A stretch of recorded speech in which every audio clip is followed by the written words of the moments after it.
ছাড়া যাবেন হুম গান তুলিনি তো গান জানেন গান গান আমার কাকা একটি গান করবে দেখেন কি বলে ফিরিয়ে দিয়ে দেব গাছ কাটি যাব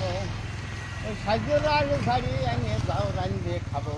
ঠিলিয়ে দিয়ে ও বউ ঠিলিয়ে দিয়ে দেব গাছ কাটি যাব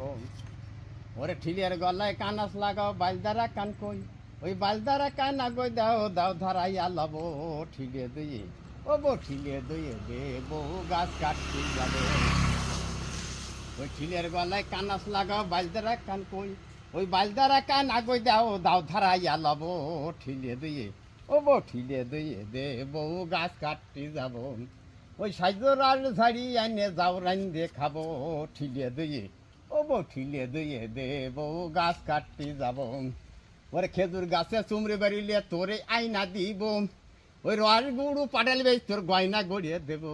ঠিলে দিয়ে দেবো গাছ কাটতে যাব ওরে ঠিলে দিয়ে দেবো গাছ কাটতে যাব ওরে মৌমাছি খেজুর গাছে গুন গুন করে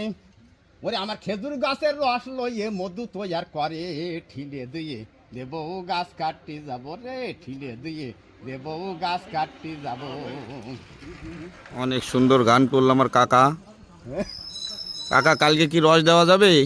বাজি গাছ ছিল আর একজনে বুঝছেন হুম কারণ আমি গাছই আজ 25 বছর খেজুর গাছে বুঝছেন হুম এই গাছ তুলি কাড়ি থেকে দিয়ে সে যার গাছে যদি বিক্রি করতে আপনি পাবেন বুঝতে পেরেছেন এখন রস যদি দিতেন তাহলে আর রস নিতে আসতাম আর কি বাবা যার গাছ আমি তো টাকায় তুলে দিচ্ছি বুঝছেন ও আর আমার নিজের গাছ উঠবে না একটু পরে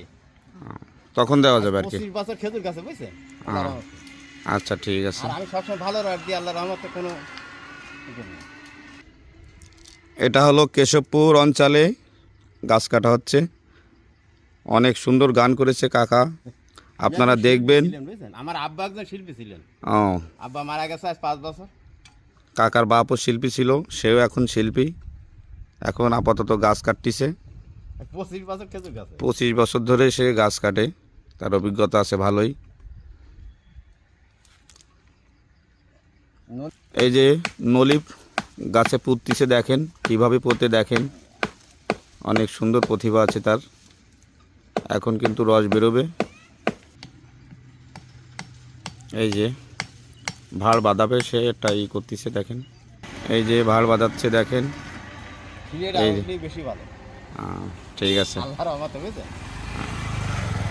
ঠিক আছে কাকা মানে আল্লাহর গাছ তা আছে, ভালো প্রচুর থাকেন গাছ। সবাই লাইক কমেন্ট শেয়ার করে দিবেন এই কাকার গানটি যদি ভালো লাগে